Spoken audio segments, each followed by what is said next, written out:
For those of you who don't know by now, Monday night against Detroit is a must-win for the New York Football Giants for a lot of reasons. Number one, there are a lot of divisions in the NFL right now where you can win this thing at 9-7. You can win this thing at 10-6. I'll give you an example. The Tennessee Titans right now. No big deal. They lost their home opener against Oakland. For them, right now, you got a team like the Houston Texans in there. You got a team like the Indianapolis Colts in there. That is a division where you can win at 9-7. You've got a division like the NFC West, where Seattle lost against Green Bay last week. No big deal. Start out 0-1, you can come back, win the division. That division isn't that tough anyway, especially now with David Johnson out for what could be the entire season for the Arizona Cardinals. Their biggest weapon now out. So now you're going to trust Carson Palmer to stay healthy. You're going to trust Larry Fitzgerald to do what he's always been known to do, but he's getting older. So that's a division that Seattle, maybe even at 0-2, if they were to lose this week, they could still come back and win that division. In the NFC East, you have a team like the Dallas Cowboys that is favored to win the division as long as Zeke stays the entire year. A team like the Philadelphia Eagles, who have a lot of young talent and are being taken seriously this year. And you even got a team like the Washington Redskins, where to me, I don't even think they're going to finish that bad. I did pick them to finish last, but only at about 6-10, 7-9. I think this division is going to be very competitive. If you're the Giants and you lose Monday night, you start out 0-2. I'm going to pull up their schedule right now going forward. And the loss to Dallas last week was one thing. You lose against Detroit, you're in trouble. You got Detroit Monday night,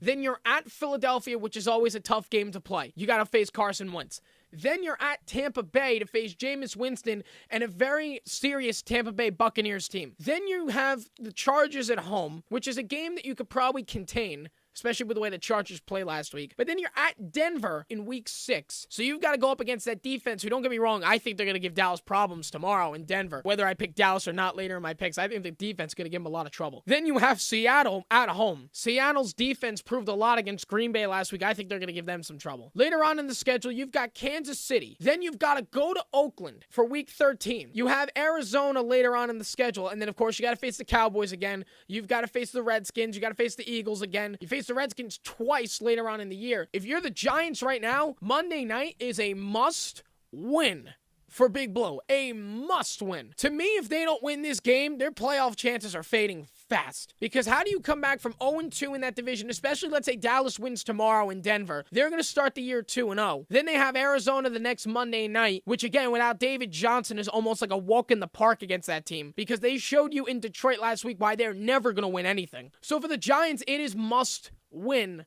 on Monday night. And to do that, number one, defense has got to show up. It was non-existent in Dallas. Actually, I shouldn't say that, because the game should have been 30-0 at the half.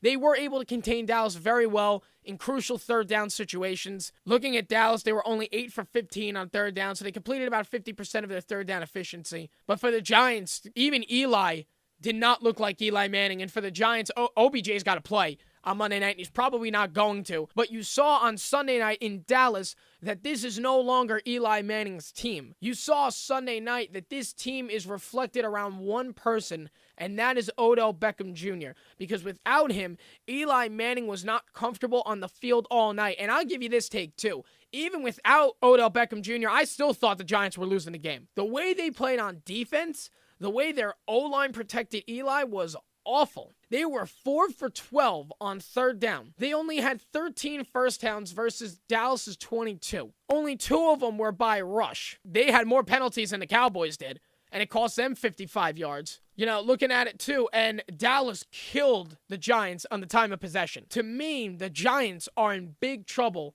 going into their home opener on Monday night, and I'm actually surprised that the Giants are favored. I know it's at home, but the Giants, as of today, are favored by 3, and I'm picking Detroit to win out right here, because Detroit proved a lot last week, even though they were getting manhandled in the first quarter. But they showed a lot of resilience with Matt Stafford, that entire offense. The defense came back into play, even in the second quarter when they were down by a lot of points. So to me, Detroit is going to give the Giants a lot of problems on Monday at MetLife. And again, going into halftime, I was watching the game with my dad, and I was upset, and he goes, "Why are you upset?" I go, "Because, Dad, this game should be 30-0 right now," because again, the only part that the Giants defense showed up was in crucial third down scenarios. Penalties killed Dallas as well. Don't get me wrong, Dallas has a lot to work on too. But the Giants, no defense, they had no O-line, and Eli Manning was non-existent. And when you take a look at all that, you put all that in a factor, everybody going into the game thought it was going to be a mega tight game, mega high-scoring game. You thought it was going to be a lot like last year. You thought Dak was going to have problems against that defense. You thought Zeke was going to run all over the defense. You thought Eli would get to the Dallas defense. We even said it last week that the biggest X factor in my mind was the weak Dallas defense against the weak Giants O-line. And to me, whoever persevered better was going to win the game. And surprisingly, the Dallas defense pulled it off. Dallas's defense stepped up Sunday night in big ways. They held the Giants to 3 points on opening night.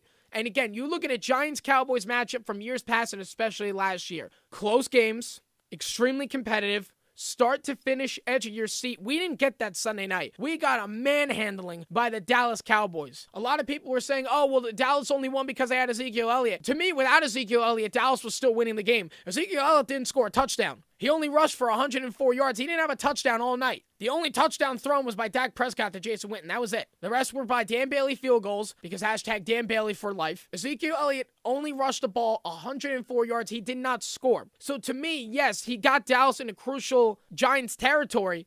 But to me, Dallas still would have won that game without Ezekiel Elliott because the Giants just looked flat all night, especially the defense. They did not show up. Offensive line, as always, was non-existent. It sucked on Sunday night. There were plenty of opportunities for Eli Manning to drive down the field and win this game. And, he threw a pick, of course, in the game as well. The biggest problem going into Monday night for the Giants is if OBJ doesn't play, and it doesn't look like he's going to, can they win without him? Now here's another thing. Brandon Marshall was non-existent on the field for not even just the fact that he didn't play well. He didn't play, period. He didn't play at all. Sterling Shepard couldn't catch the ball. You look at Ingram, he barely caught the ball. Marshall had one catch. Perkins couldn't catch the ball. Shepard actually ended up fumbling too. It is a must-win Monday night because, again, if you're the Tennessee Titans in the AFC South, you can win the division at 0-2. If you're the Seattle Seahawks in the NFC West, you can win the division at 0-2. Giants start out 0-2. They can kiss the NFC East banner goodbye. And then they're in crucial position come the wild card race. And I know a lot of people are like, oh, Sean, it's week 2. If they started 0-2, big deal. Look at their schedule. I just named off games that they're going to lose. They got to go to Denver. They got to face Seattle. They got to go to Philly in week 3, which is a pit to play in. Giants-Eagles is always competitive. They got to go to Tampa Bay right after Philadelphia in week 4. You've got to go to Washington. You've got to go to Oakland. Even the Arizona game on Christmas Eve I still think could be tough, especially if David Johnson is back in time. Giants lose Monday night. I'm not saying the season is over yet, but we're going to be pretty damn close. We are going to be close. And another thing is the Giants are on primetime back-to-back weeks. I think that could result in a lot of pressure as well. Again, OBJ is the main centerpiece of this team. It is no longer Eli Manning's team anymore. And we saw it on Sunday night because without his biggest weapon, Eli Manning severely underperformed. Go back and watch the game if you didn't see it. OBJ was not on the field. Eli Manning might as well not have been on the field. We might as well have flown Tom Savage from Houston to Dallas and let him play in a Giants uniform because if they were going to ask for that pity of a performance, they might as well have brought him in because no one saw that coming from Eli Manning at all. I'm not surprised because even without OBJ, the spread went up immediately. You looked at the team and realized that their biggest weapon was Sterling Shepard, and you knew they weren't winning the game. They were not winning that game. And it's only going to get worse if they lose Monday night against the Lions.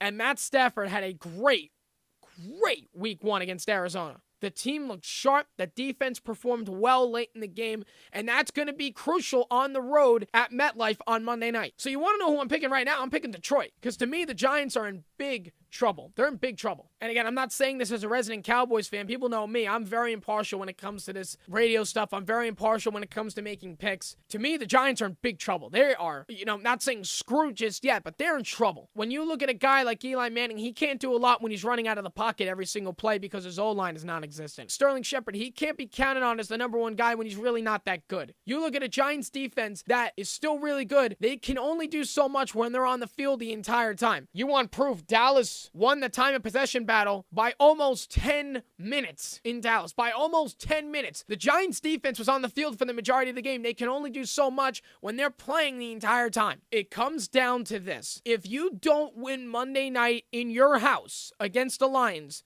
your season is pretty much over as we know it.